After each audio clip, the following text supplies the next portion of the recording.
In this last video on open science, we're going to be talking about collaborations and also errors and self-correction. So let's start off with collaborations. First of all, why do they matter? Well, science is becoming more and more collaborative.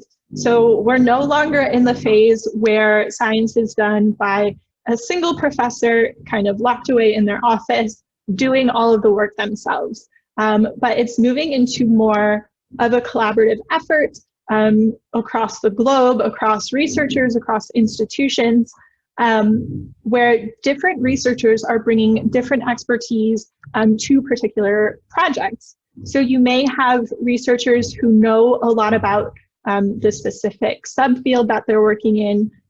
For example, for my research, people who know about bilingualism, people who know about language acquisition. Maybe there are just some people who know about infant development. That's all separate domain knowledge that is important for research studies. You can also have people who are just really good at statistics.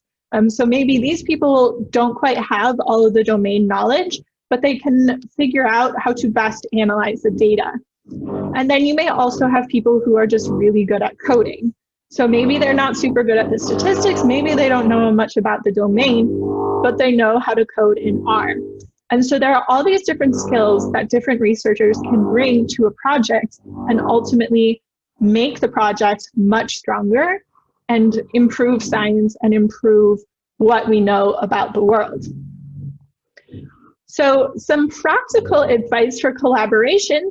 I know you all have done group work this semester, but also for collaborations that you may have in the future, is to kind of pre-register your plan.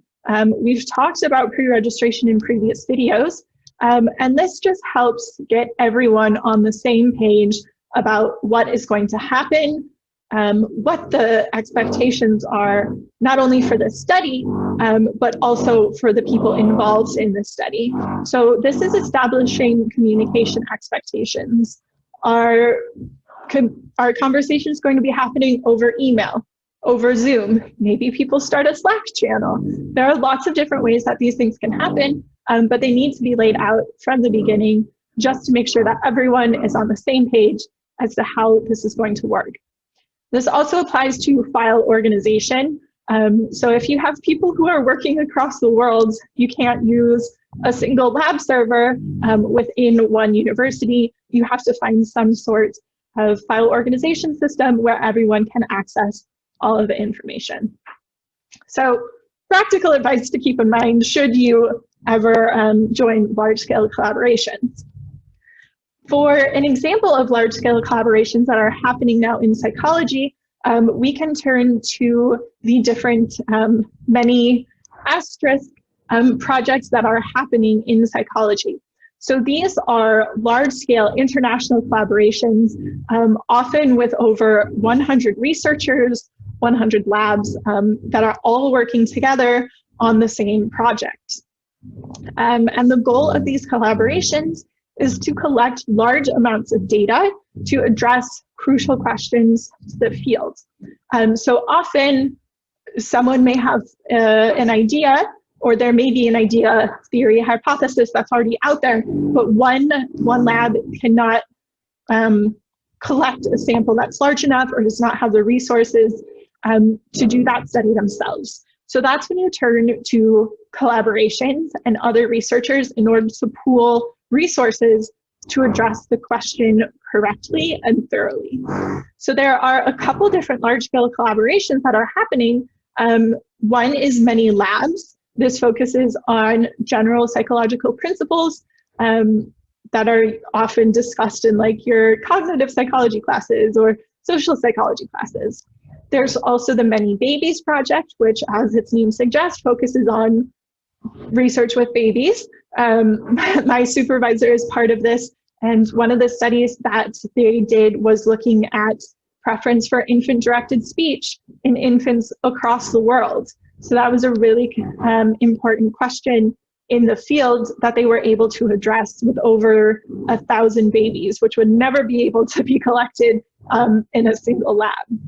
And there's also a new group called Many Primates, which follows the same kind of structure, but their research is now focused on primates instead of babies or undergrads.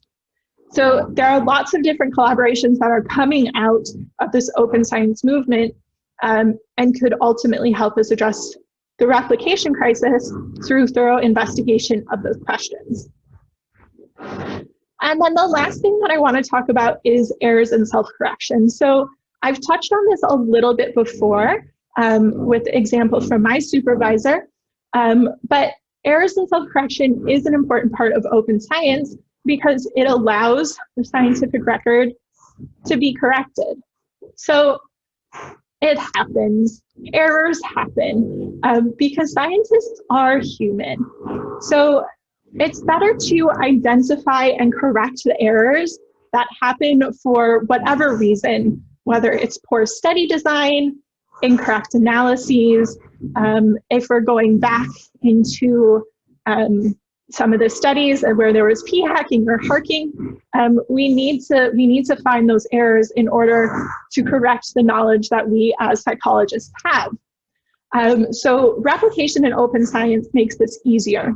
We have access to materials, we have access to analyses, we have access to pre-registrations. So this is all trying to prevent errors from happening, but also allowing for errors to be identified when they do happen. So if we think back to Amy Cuddy, if you go and read that article that's associated with her research from the New York Times, you'll see that her research was not replicated. So the idea of power posing did not replicate in future studies. But instead of correcting her conclusions, conducting follow-up studies, in order to really get to the root of the question, she really didn't do much to address the criticism that was placed on her work. So as scientists and as psychologists, we kind of need to learn how to take corrections, criticisms, and use them to improve our work in order to improve the knowledge that we have as a field. But science also needs to make room for the self-correction. So one of the issues with Amy Cuddy was that science also didn't really offer her the chance to go and correct the conclusions that she drew from her studies. So a lot of times scientists feel that they can't go and correct their work. So this is like a little bit of a culture shift that needs to happen as we make a little bit more space for errors and for correction. So as undergrads, you may be thinking, okay, this is all well and great, but what can I do? I'm not a PI, I don't have my own lab, so how can I participate in open science? One of the easiest things that you can do is to ask professors what open science practices do they use in their own work. So you may find some professors don't use any. You may find some are interested in using open science, but they're not quite sure what to do. So with those professors, you could potentially even introduce them to something new. Maybe they don't know about pre-registration, so you can tell them what you've learned from these videos, and then maybe they'll decide to do their first pre-registration. That would be really cool. So you can start to ask these questions whenever you're doing work in a lab. If you're really interested in open science, you can also start to learn more and dive into this community yourself. There are lots of different articles about it, whether they're scientific research articles or more journalistic articles with opinions and such. Those are out there. You can read them. You can learn what people think. There are also lots of podcasts that are available talking about different aspects of open science. I'll include a list on the Moodle page if you're interested in listening to those. Some of them are quite hilarious, so I'd recommend checking those out. And then, once you learn a little bit, you can join the conversation yourself. There is a huge open science community on Twitter. where people will talk about open science, comment, all that. And so you can actually start talking to other scientists about it, which is really cool. And then you could even join one of the large collaboration projects that I talked about. So for example, I know the Many Babies Project welcomes contributors from all levels. So whether you're just an undergrad who can help with the writing, for example, they welcome that contribution. So you can even kind of get in on the ground floor and start doing open science yourself, even if you're not running your own lab. Okay, so that was a lot of talk about open science. I hope that you have learned a little bit about why it came about, what it is, what you can do, and we'll talk about it more in class.